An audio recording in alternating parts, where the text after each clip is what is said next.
My pleasure to be here again with you, and I'm so glad that you got enough sleep that you'll get another nap here this morning.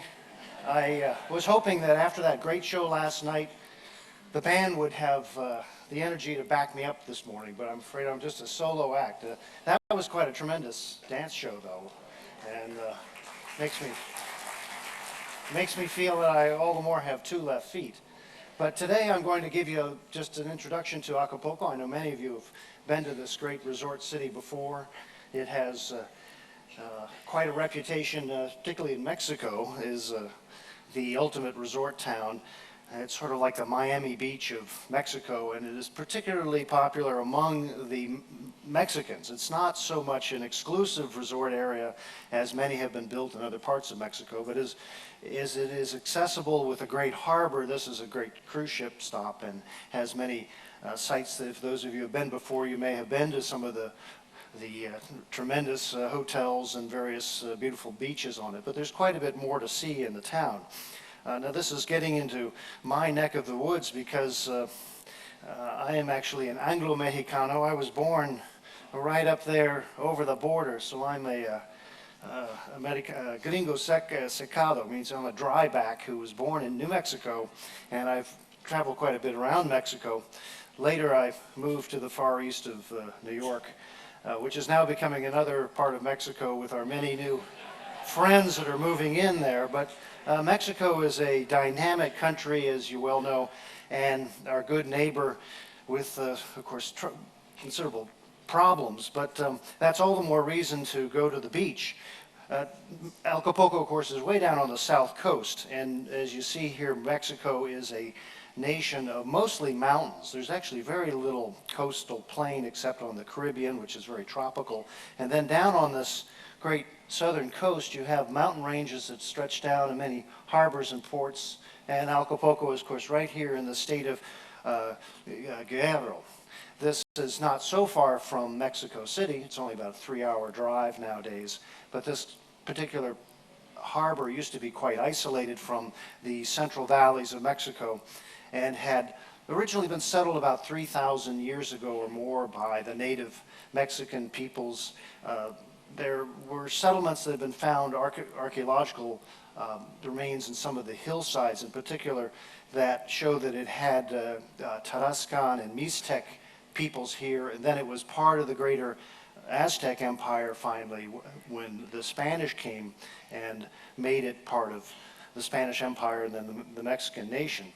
But it is an area that is riven by many geological faults and volcanoes. I'm going to go back into geology just to show you the background of this particular resort, because you can see these red lines that have earthquake faults and volcanoes. See all the black spots there are volcanoes, and this is a very dynamic part of the North American continent where the Nazca Plate is pushing against and lifting up Central America and Mexico, and this whole area is riven by volcanoes and earthquakes.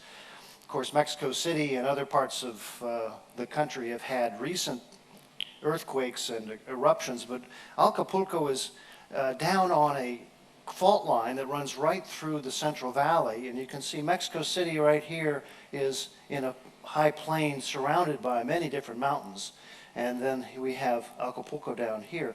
There is a fault line that runs right down to Acapulco, and that's what gives it its great harbor. This is a variegated coast with a number of smaller harbors, but the great city of Mexico City right here, home to only some 20 million people, and then Guadalajara and the other, Puebla, the other central cities of Mexico, have an access down over these different mountains, which are quite high and rugged, down to Acapulco. Now this geology makes Acapulco Bay what it is, because there had been in ancient geological time, this earthquake fault had clove the coastline and then made this tremendous harbor that is Acapulco. The name of this bay is a Nahuatl word which means the place of dense reeds. So this harbor was once marshland and had a lot of reeds in it. Now Nahuatl is one of the still existing native languages of Mexico, and we all know at least one word in Nahuatl. Do you know what that is? tomato, or as they say in Mexico, tomato. But that's one example of the heritage of Mexico, in particular, that has come to the rest of the world.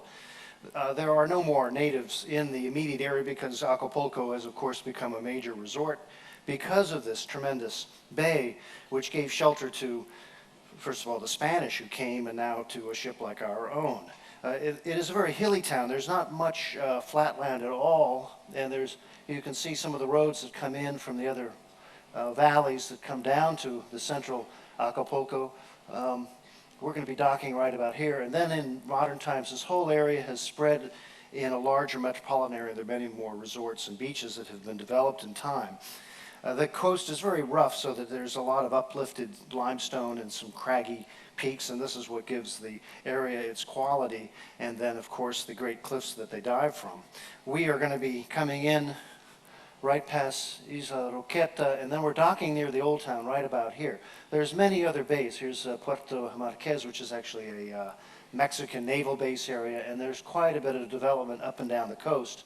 This part of Mexico has become the vacation and playland of many visitors from around the world now. And it has now a great wall of condominiums and apartments that line it, making somewhat belittling the bay, but it is still has this wonderfully flat beach area, and it's quite safe for swimming. The sea drops off precipitously, so some out on those outlying cliffs and outer beaches, sometimes the surf is quite rough and the rip tide is dangerous. But in the bay, that is very easy swimming and water sports, so this is why it has become my favorite vacation ground. Again, we are coming in right over here to downtown Acapulco. This is Malecon is the name of the dock area right here. And then there are these other beaches, Playa Hornitos and Condesa and Icacos, and then around Playa Marquez. And so there's a lot of different places you can visit, though we will be, again, right on this area, the Malecon.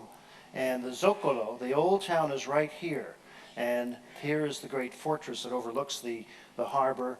And you can go along this, what they call La Costera. The full name is Miguel Alemán, the former president. That their buses and taxis will take you all along this road to get the great sweep of the bay. This Carretera Esencia is the scenic road to the airport and down over the other cliffs. But the La Quebrada, where the divers are, is right near where we are docking. This is it right there.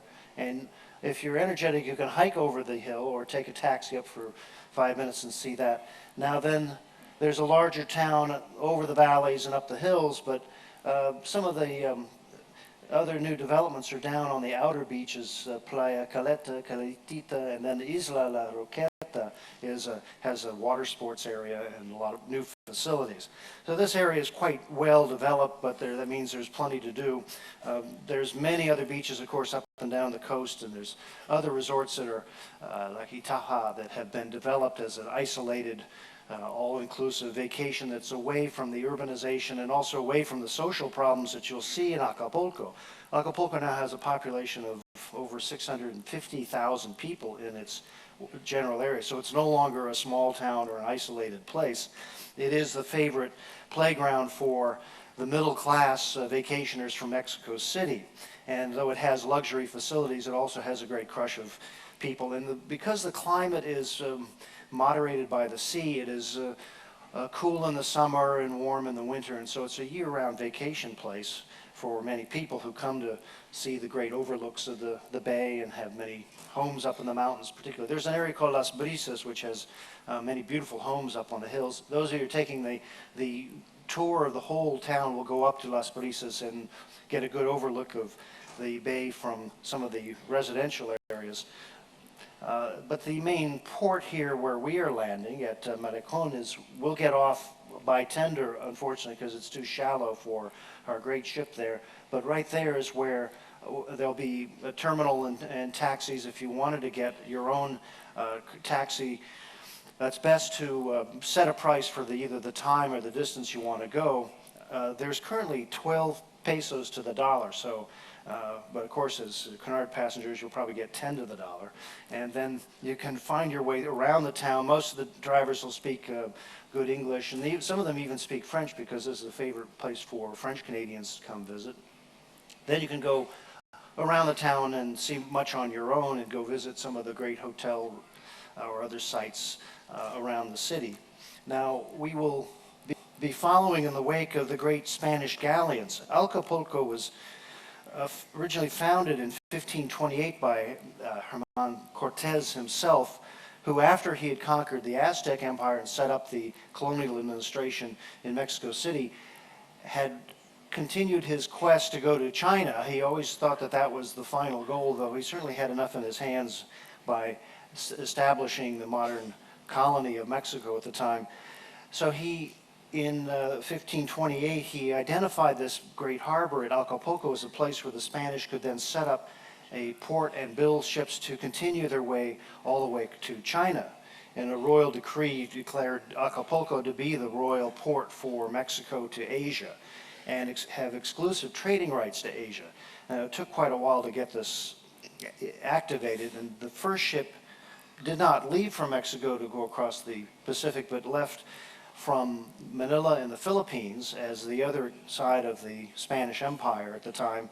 And in 1565, a ship came in led by Andres de Urdaneta, who was an Augustinian priest who was the navigator aboard a galleon that was trying to find a way through the North Pacific. The Central and South Pacific have easterly winds, but Urdaneta took the ship south of Hawaii, though, on the northern trade winds. There's a transverse Pacific current and trade winds that took them right to Acapulco. And this then established the annual galleon transit from Manila to Acapulco, bringing primarily Chinese goods, porcelains, silks, also spices, ivory, lacquer, and then some Asian slaves were brought to Mexico from Manila. And every spring for 6 weeks or more, these ships would then host a great market, and merchants would come from around Mexico and also Central America and all the way from Peru. And then as the authorized crown port, they would then distribute these goods around the Americas, and then they had an overland trail to Mexico City and then to the port of Veracruz. They called it the Camino de Asia and the Camino de Europa, to carry these Chinese and spice goods to the Caribbean, and then they continue on their way back to Spain. This established Acapulco as a very wealthy port, and it also shipped some of the gold from Asia, and so then it became the object of piracy. Sir Francis Drake went up and had a battle off the sea and tried to capture one of these galleons, but the Spanish ships were large lumbering naus, they called the type of vessel, that were slow and steady but had considerable cannons on them.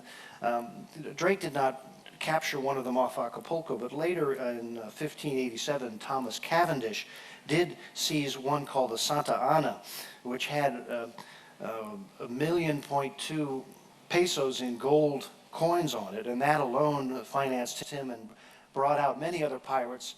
The Dutch attacked in 1615, trying to conquer the town and take it, but the Spanish fought them off. There were many pirates at this time going up and down the Pacific coast trying to capture the wealth of it. Here's an illustration of some smaller vessels trying to catch up to a galleon and then come up the side. I think when the Pirates of the Caribbean movies have run their course, they're going to switch over and be Pirates of the Pacific. And then we'll see if the story changes any. But it was a dangerous time, and these ships were, they were heavily armed, but they were sometimes easy prey for the more nimble of the pirates. And thus, Acapulco became a fortified town with the great Fuerte de San Diego. And this was built 1616 to fend off the further attacks, and it became the largest and strongest fortress on the Pacific for the Spanish Empire. This remains to this day in this great star formation, and we are actually docking just below it. We're right along the Malecon, which is this area they built out, of course, and you don't see it so clearly from down below. On our top deck, we'll get a good view of the cannons, but this is a site that you can hike up right from the dock and go visit the fortress. It had been destroyed in an earthquake in 1776, then rebuilt in 1783. And it was a fairly impregnable fortress, though, and during the Mexican War of Independence, the local revolutionary Jose Maria Morales attacked the fort in 1812, and he laid siege for 4 months before it was finally taken by the local revolutionaries. Acapulco, though, of course, being a royal port and having many of the royalist sympathizers, was considered to be punished by the new nation, the revolutionaries of Mexico. So Morales burnt down the whole town for its resistance. And then, but the fort remained. It has now become a museum. There was another earthquake in 1909 that damaged parts of the town and the fort, but it is now restored as the main historical museum. And if you go up into the ramparts, you can get a good view of the bay. And then down below, if you go through the Great Gateway, you can go up to the cannons and see the walkways that lead into the strongholds and the batteries of the fortress. And there they have the collection of all of the trade goods from the Acapulco galleon trade. These are primarily Asian, and then they have some of the native archaeological finds. So I recommend this. It's 30 pesos at last word to go in and see this museum down below. It's the fortress itself is open to the public for free, but it features these great Chinese goods from the trade back in the 1500s, including this particular laughing figure.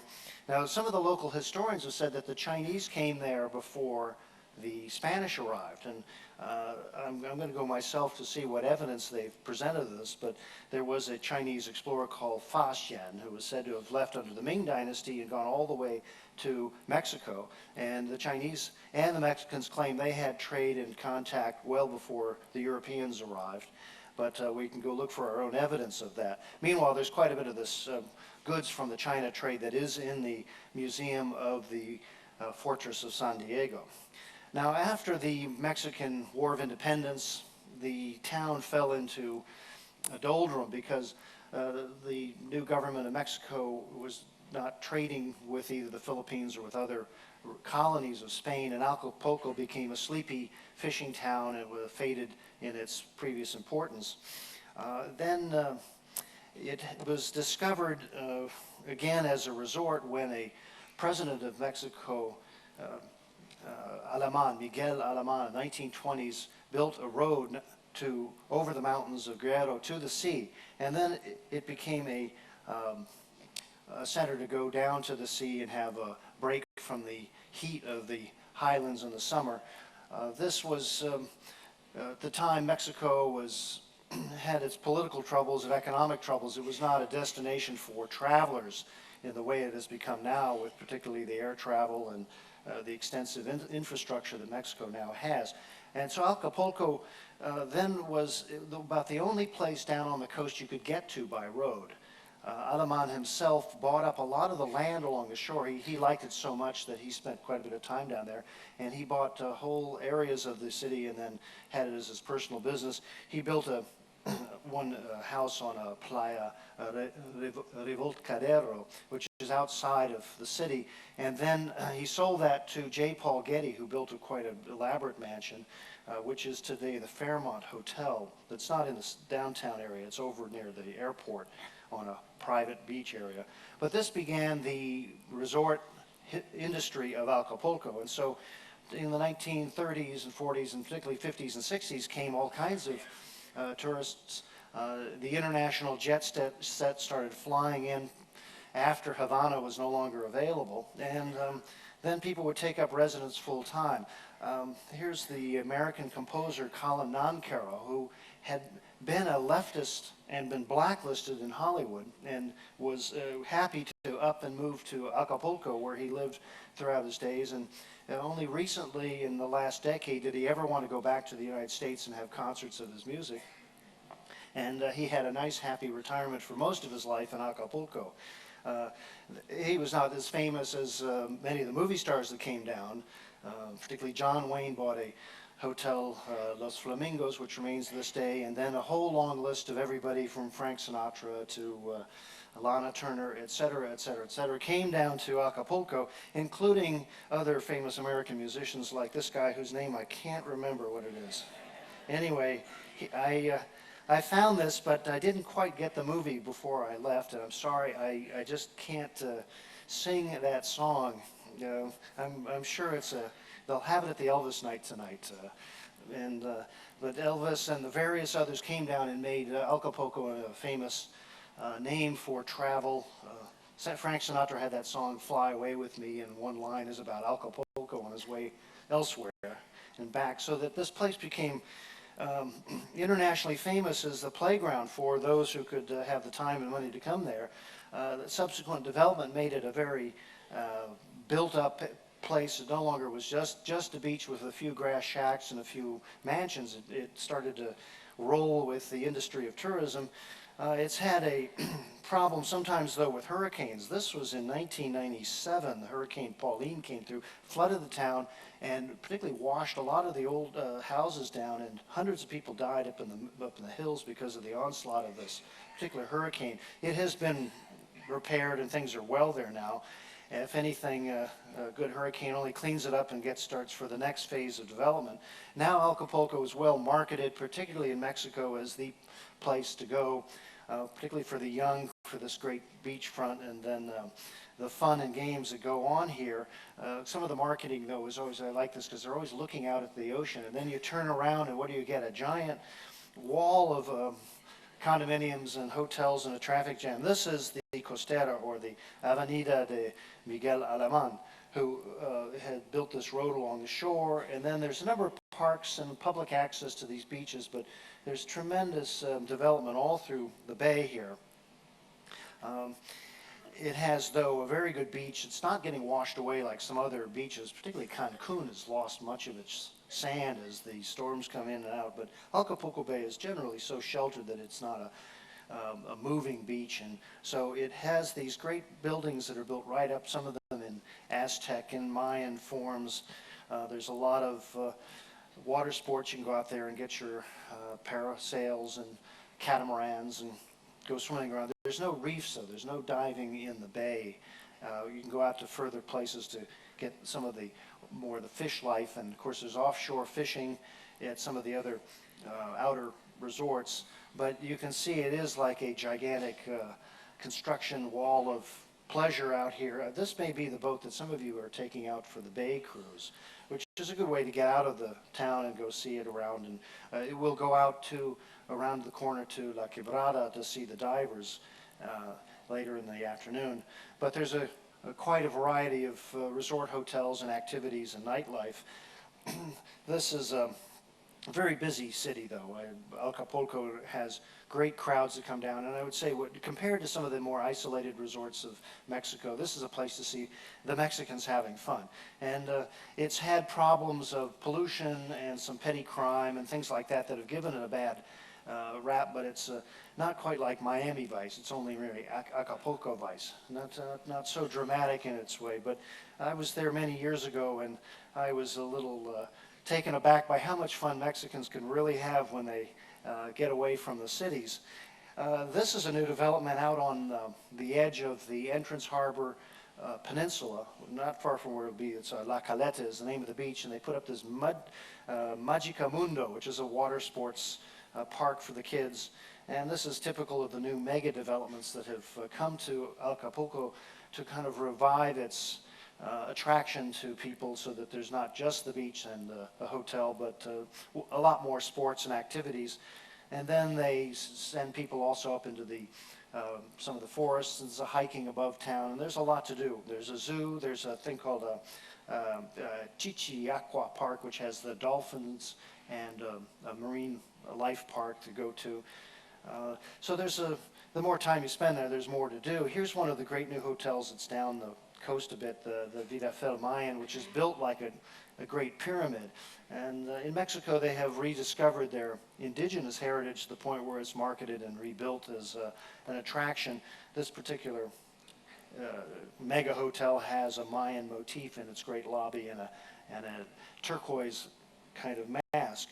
In town, they've also opened up a new museum called Casa de Mascaras, which is a mask museum downtown, which is a collection of the many indigenous kinds of masks. You'll see them on the streets for sale, but this particular museum has many of the historic ones that are the models. And then if you go into the old town, behind all these hotels, there's a Zocalo area, which is the square and a market and the modern cathedral.